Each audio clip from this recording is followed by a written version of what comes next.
Bonjour, bonjour, bonjour, chers tous. Donc, j'espère que vous allez bien. Moi, je vais bien. Je vous remercie déjà pour vos abonnements, vos partages. Et bienvenue à ceux qui ne connaissent pas ma chaîne, @lavérité3249. Je vous invite vraiment à m'encourager, à partager, à vous abonner. Ça peut aider quelqu'un, chaîne d'exhortation et d'encouragement. Donc là, je viens partager aujourd'hui avec vous une histoire d'une personne que je connais très très bien. Donc affaire d'adultère, affaire de Haïti, il n'y a pas que chez les Africains. Donc cette sœur... voilà, elle s'était mariée à son Haïti, 5 ans de vie commune. Mais le problème chez son mari, c'était le coureur de jupons. Et vous savez, quelqu'un qui est coureur de jupons, quand il cherche à vivre une fidélité, il n'arrive pas. À beau chasser le naturel, il revient toujours au galop. Alors, son mari, durant les 5 ans de mariage, il faisait croire qu'il était fidèle. Il va très tôt, 4 h du matin, il est au travail. À 16 h, il est à la maison. Sauf que les week-ends, il disait qu'il partait travailler alors que c'était une double vie qu'il menait. Au fur et à mesure, il créait des situations pour rendre sa femme malade. Et il arrive que cette femme, cette sœur a dû tomber malade, mais quand elle fut hospitalisée, c'est quelqu'un qui n'osait même pas rentrer dans la chambre de l'hôpital où elle se trouvait, parce que pour lui, il pensait que cette sœur allait quitter ce monde.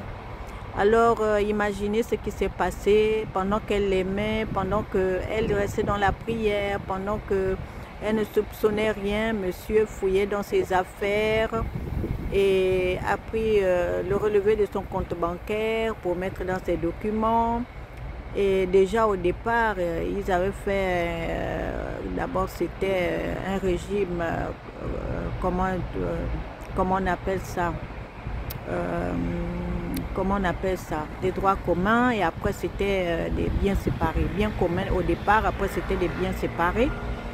Mais sauf que cette sœur n'imaginait pas, c'est suite au divorce qu'il a demandé, parce qu'en se rendant compte que cette sœur était en pleine vie, il a demandé le divorce.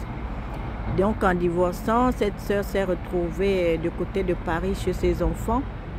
Et d'abord, c'est lui-même qui l'avait envoyé, vas-y voir tes enfants, ta famille et tout ça. Alors que même quand elle voyageait en Afrique, il disait, ah non, reste 5 mois là-bas, ne reviens pas tout de suite, traite tes affaires. Et la femme, elle lui faisait confiance, ne sachant pas qu'il profitait de tout cela pour tisser une autre relation. Alors, au retour de l'Afrique, son mari lui dit, non, mais reste d'abord à Paris. Ne s'est pas pressé, occupe-toi de tes enfants, de ta famille, ça fait longtemps. Et quelques mois après, il demande le divorce en disant, je ne peux pas vivre avec quelqu'un qui a 500 km et tout, je veux me remarier. Tout simplement, bon, la dame, vu que déjà, elle s'est rendue compte qu'il ne l'aimait pas, parce qu'il la prenait pour une bonne à tout faire. Alors, elle a dit tout de suite oui, puisqu'elle se libérait, ça lui faisait du bien, parce qu'à chaque fois qu'elle tombait malade, il créait des situations pour la rendre malade. Et suite à ça, ils ont fait un divorce à l'amiable. Et cette sœur, en allant demander, en allant s'inscrire au Pôle emploi pour chercher du travail, elle s'est trouvée du travail. Et par rapport à ses prestations, Pôle emploi lui dit non, on ne peut pas vous payer vos prestations, vous êtes sous curatelle. À sa grande surprise, elle dit, mais sous curatelle, qui m'a mis sous curatelle, madame, vous êtes sous curatelle, on ne peut pas vous donner les prestations. Alors, curieuse, cette sœur, elle a fait des recherches, elle a pris un avocat et l'avocat lui dit, mais je sais qui c'est qui vous a mis sous curatelle. Et elle a dit, c'est qui? L'avocat lui dit, vous n'étiez pas tombé malade en 2021? c'est votre époux qui vous avait mis sous curatelle parce que pour lui, il se disait, vous allez quitter ce monde et puis qu'il toucherait tous vos biens. Et devinez quoi, la cerise sur le gâteau, parce que monsieur avait souscrit une assurance décès qui valait des millions d'euros. Donc en se disant, si la dame quitte ce monde, ben, il toucherait bien l'assurance décès et les biens de la dame pour vivre sa nouvelle relation avec sa nouvelle, voilà, sa nouvelle vie de la personne avec qui il devait se remarier. Et donc tout cela, ils ne sachant pas que la dame était déjà au courant. Donc tout cela a été levé. Et au fur et à mesure, la vie passe. Ce monsieur envoie des photos, voilà comment je me suis mariée. Ne sachant pas que ça ne disait plus rien, parce que quand quelqu'un vous veut du mal, il vous dégoûte tout de suite, quoi. Donc je veux attirer l'attention d'un jeune homme, une jeune fille, vous aspirez au mariage, vous cherchez les fiançailles. Faites attention, les temps sont très difficiles en ce moment. Vous ne savez pas qui tombe devant vous ou bien dans quel piège vous tombez, parce qu'aujourd'hui il y a des calculateurs, il y a des PN, des personnes qui se disent je vais me marier parce que je vais prendre l'assurance décès ou si la dame a des biens. Donc moi je veux attirer l'attention. L'amour véritable n'existe plus aujourd'hui, c'est l'amour matériel. Donc cette personne, pour avoir eu cette sœur, après 5 ans de mariage, oui, j'ai joué le jeu parce que je voulais que tu tombes dans mon piège. Alors je t'ai eu, oubliant que le divorce n'est pas fait pour les chiens. Donc cette sœur s'est séparée aujourd'hui, elle vit sa vie, elle est heureuse, elle est épanouie. Voilà, et ce monsieur, apparemment, il a encore divorcé. Donc c'est un coureur de jupons qui va de mariage en mariage, de divorce en divorce.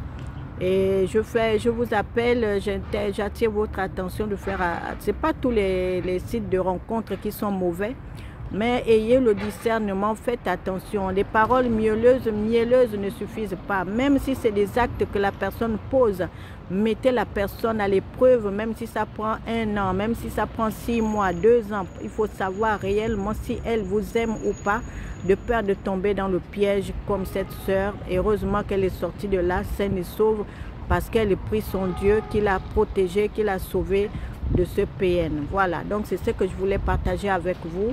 Les temps sont difficiles. C'est mieux pour les jeunes filles de trouver du travail. On est mieux servi par soi-même. Quand on reçoit le salaire, on est heureux parce que déjà ce monsieur, d'après ce qu'il disait à cette sœur, il aimait que cette sœur dépende de lui. À chaque fois, elle doit lui demander, trouve-moi 50 €, trouve-moi 100 €. Et il se sentait voilà, heureux comme ça. Voilà. Donc, il faut éviter des relations où quelqu'un domine. Si l'homme est humble, l'homme est plein d'amour, l'homme est attentionné, d'accord, mais si les calculateurs, faites attention, il faut analyser. Dieu dit dans sa parole, ayez le discernement. Il faut avoir le discernement des paroles, le discernement des esprits. Quel est l'esprit qui vous parle? Voilà, est-ce que c'est un bon esprit? Est-ce que c'est un mauvais esprit? Parce qu'on ne sait pas qui est qui en ce moment. Donc, je tenais à vous exhorter là-dessus. Le mariage, c'est bien, mais après le mariage, il faut vivre les réalités du mariage pour voir si l'homme est fidèle ou s'il est adultère. Alors, les hommes adultères, c'est pas la peine, ou les femmes volages, c'est pas la peine. Voilà, voilà, je tenais à vous encourager. N'hésitez pas de vous abonner, de partager, ça peut aider une personne. Et puis, à très bientôt. Dieu voulant. Salut, salut.